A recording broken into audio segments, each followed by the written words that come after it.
nothing justifies October the 7th, but it's not a question of justifying anything. It's a question of, do we understand it? And how do we understand it? And how do we move forward to something different? And there's always this question of, is Israeli response to October the 7th proportionate or disproportionate? Well, another question is October the 7th a proportionate response to 80 years of oppression and apartheid and killings and massacres? So you can't begin with October the 7th.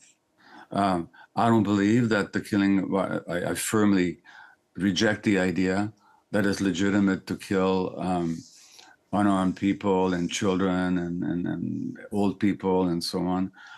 At the same time, when you look at where that arises from, where that came from, which is, as other people have noted, has been called the world's largest concentration camp. In 2005, people are blaming Hamas. And I'm not here to support Hamas. I don't like Hamas. I don't like what they stand for, what they do to their own people. The fact you even have to say that, Dr. Maté. Yeah, I know. Yeah, but we might get onto why you feel you have to say that, because clearly, you know. Yeah, no, yeah, because the conversation is tilted in such a way as to make it necessary to even say that, you know. But what I was going to say was that in 2005, there was a study done in Gaza, internationally actually, looking at children in war zones. The most traumatized kids in the world were the kids living in Gaza. This is before Hamas took over. So it's, you know, so in other words, what we have here is generations of traumatized children growing up in this open air prison, looking across the fields where their families used to live and work. And when they do peaceful protests, they're picked off by Israeli snipers.